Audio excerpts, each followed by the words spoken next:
যৌবন ধরে রাখতেই কি প্রাণ গেল শেফালি জারিওয়ালার? আজ রিল টক বিডিতে তোমরা জানতে চলেছ শেফালি জারিওয়ালার চমকে দেওয়া মৃত্যুর কারণ। ২৭ জুন রাত ১১টা ১৫ মিনিট মুম্বাইয়ের বেলভিউ মাল্টি স্পেশালিটি হাসপাতালে চিকিৎসকরা ঘোষণা করলেন শেফালি জারিওয়ালা নেই। প্রাথমিক ময়না তদন্তে জানা গেল ব্লাড প্রেশার হঠাৎ করে হুড়মুড় করে নামতে থাকে, এরপর হৃদরোগে আক্রান্ত হয়ে সব শেষ। কিন্তু এটাই কি শেষ কথা? না, কারণ এরপরই প্রকাশ্যে এলো কিছু চাঞ্চল্যকর তথ্য।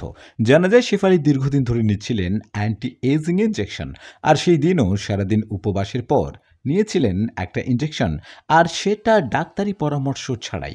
বাইরে থেকে পাওয়া গেল অ্যান্টি এজিং ওষুধ, মাল্টিভিটামিন, স্কিন ট্রিটমেন্ট মেডিসিন। আর তখনই প্রশ্ন উঠল, এই চির যৌবনের পেছনে দৌড় কি ওকেই শেষ করে দিল? শিল্পীদের ভিতরের ভয়, ক্যারিয়ারের চাপে নিজেদের রূপ ধরে রাখার লড়াই, তারই নির্মম ফলাফল কি আমরা দেখছি আজ? এই ঘটনার কয়েকদিন পরই করিনা কাপুর এক সাক্ষাৎকারে জানালেন, আমি বোটক্সের বিরুদ্ধে। করিনার ভাষায়, আত্মসংরক্ষণ মানে শুধু শরীর নিয়ে দৌড় নয়, নিজেকে ভালো রাখা, সুস্থ রাখা, ভেতর থেকে কনফিডেন্ট থাকা, ওটাই আসল। শরীরে সূঁচ ফোটানো নয়, বরং পরিবার বন্ধুর সঙ্গে সময় কাটানোই সুন্দর থাকার সেরা উপায়। মুম্বাই পুলিশও থেমে নেই।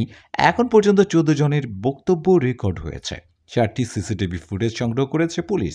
তদন্তে জানা যাচ্ছে গত ৫ থেকে ৬ বছর ধরেই শেফালি নিয়মিত অ্যান্টি এজিং চিকিৎসা নিচ্ছিলেন, কিন্তু শেষ মুহূর্তের ইনজেকশন যা মৃত্যুর কারণ হতে পারে সেটা ছিল সম্পূর্ণ নিজের সিদ্ধান্তে নেওয়া। ডাক্তারের সঙ্গে কোনো কনসালটেশন ছিল না। এটাই কি তার ভুল সিদ্ধান্ত, নাকি সেই সমাজ, সেই ইন্ডাস্ট্রি যেটা বয়স বাড়লেই নারীদের বাতিল করে দেয়, সেটাই আসল দোষী?